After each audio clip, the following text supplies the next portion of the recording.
Hi, I'm Brad Bogus with Speak Social, and as a social media marketing company that does a lot of SEO, search engine optimization, we have to keep an eye out on the ever-changing climate that's going on in search. What's happening with Google? What's happening with Microsoft? And how are these two giants really competing and affecting the overall results that we're all seeing and how we're getting information as people? So as we've been looking at this, I've been kind of noticing the two companies and which of these services are really kind of in bed together. And we're noticing a very clear divide in most of the web services we use in social media and otherwise. So over here we've got all the things owned by Google Corporation. Obviously we know about Google Search, and in fact Google just made a major change to Google Search results that are tying in Google Plus friends and people who are in your circles in Google Plus and what they are recommending, plus wanting, commenting on.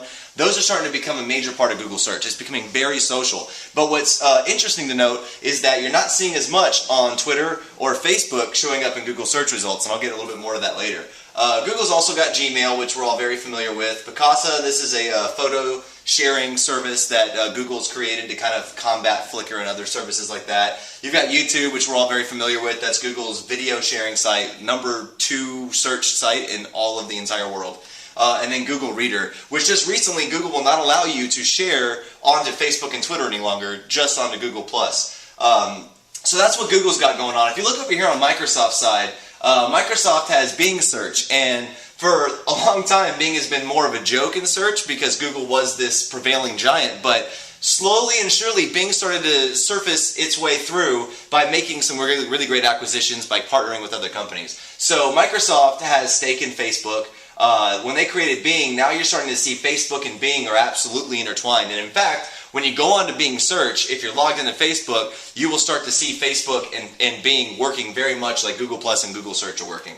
You've got Hotmail, Skype Messenger, which is going to be very quickly integrated into Facebook, so you're able to do voice chat over Facebook, much like you can in Google Plus with Hangouts.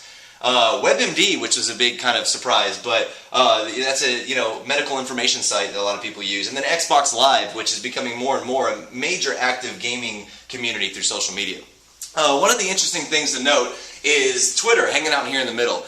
Twitter used to have a really good alliance with Google, and you would see Twitter results and everything that happened with Google. But just recently, they had a major blow up. Twitter did not renew their contract with Google, and as a result, Google's more or less shut them out. Unless it's just the basic information you can find on Twitter. So what we're noticing is Twitter's starting to kind of dance over here with Microsoft. And in Bing searches, for instance, if you're on the Bing map, you can see real-time tweets that are coming out around a particular location in Bing Maps. And you can also filter those searches by Twitter. So that's a major integration. I think you're going to start seeing Twitter is going to move over here into the Microsoft camp.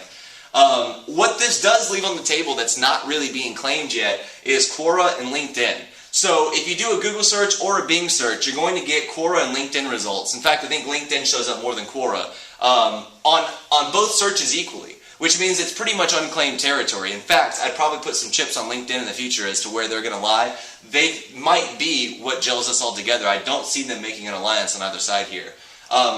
The reason all this is interesting is because as we start to see these major companies up here corral all of these social services and search services and intertwine them together, you will no longer ever be able to search for something that's not in some way affected by your social media. So a really solid marketing plan that any company develops not only takes care of the now, but prepares themselves for many years into the future so that they can continue to be aggressive in their marketing and continue to dominate the marketing landscape in the future. If you're looking at social media marketing right now, what you need to understand is that search and social are not two separate things any longer. In fact, if you have a search company that is not using social, they're shooting you in the foot in what they can actually provide in the actual search results. If you're developing a marketing plan for your company, social has to be a part of it if you want to have any sort of findability online or any kind of online presence. And that social media marketing plan has to extend into the future, playing into effect what this landscape is going to look like very soon.